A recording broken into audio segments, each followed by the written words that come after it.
It's TP in the place to be, man. Y'all go ahead and hit the like button, man. Go and subscribe if you haven't already. We're finna go ahead and get into it. Today we talking about Tory Lanez. He made a project called The Prison Tapes. And then, of course, his recently his equipment got confiscated. The rumors are true. This is what Tory Lanez had posted on Instagram. The rumors are true. The prison tapes will be discontinued until further notice.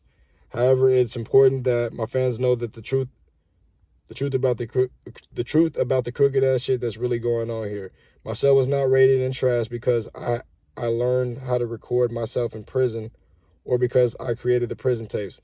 I was shut down because the higher ups figured out what I was really doing with the prison tapes and how many inmates were being helped in a life-changing way because of them.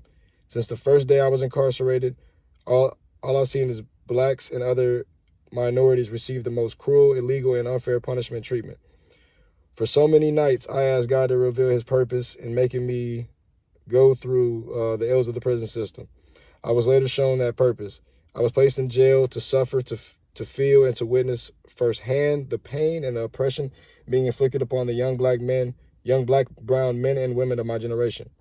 I knew I had to change this injustice. So I made a plan that when I got to jail, I would figure out a way to record music and put all the proceeds towards the legal representation of my fellow inmates, giving them a once-in-a-lifetime chance to go home and their families and appeal and resentencing.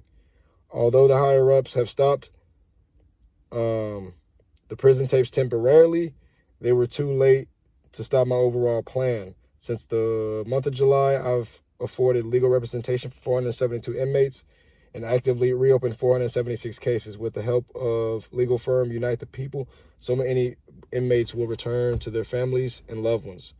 I'm naming this the Hands of God Project. Lastly, they know I'm a threat, and they don't want me saying or doing so. If anything happens to me, just know I went out in a blaze of glory trying to revolutionize the end of mass incarceration era of our people. Okay. Now, I ain't gonna hold you, that sounds like some good, nicely worded shit, but, let's keep it a buck. Yeah, you might have realized that whenever you went to prison because you knew you was finna go, Whenever they sentenced you, you knew you was finna go. So you can say that was your purpose. We can't validate that. So, okay, we're just gonna take you for your word. Okay, 100. But I'm gonna keep it a buck. When you were sitting in the court case, whenever you were thinking you was finna go free, you weren't thinking about getting the 472 cases open. 472 inmates some representation and 476 cases open. So I understand, God has given you that mission, but in my opinion, it seems like, I ain't gonna say you being extorted in there, but you made the prison tapes, and hopefully that was going to be some money that was going to go towards your commissary, your books, and things like that. Maybe, yeah, you could probably try to help some people here and there, but it's a possibility, you know what I mean? This could be some form of extortion. We don't know because we ain't on the inside. We just know he dropped some tapes. They came into his room, took his equipment, and essentially, it seems like they raided it. He said they ain't raided, but it seemed like they raided it because they got your equipment. They got what you was recording on. They took it. They took all of it, which you probably weren't supposed to have in prison. I ain't never known you to be able to have a whole recording studio in prison. So, they somewhat stopped your flow. Now, he said he got 476 inmates, some cases open. So that is a plus. That is a plus. If they didn't necessarily do it, or if it's a situation where maybe it's just.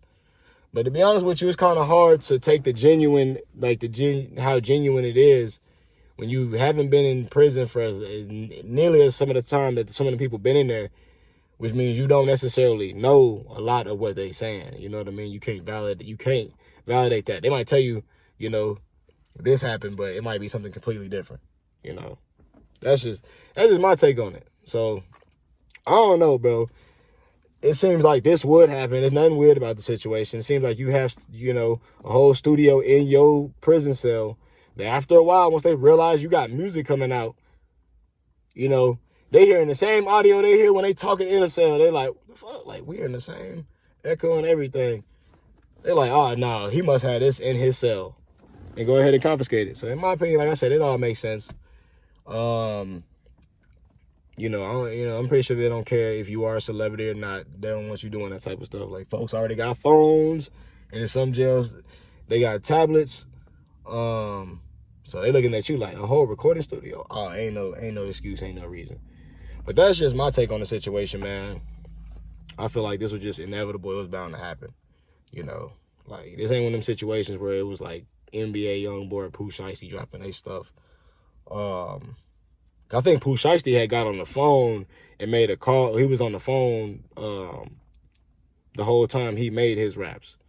So they had to probably put him next to the mic and do it that way versus having equipment in your cell, which, in my opinion, how did he get all this stuff is really the main question. But y'all go ahead, hit the like button, man. Drop a comment in the comment box about how y'all feel. Turn the notification bell on so you be the first one to be notified when I drop a video. And I'm going to get at y'all on the next one, man. Y'all take care, and y'all stay out the way.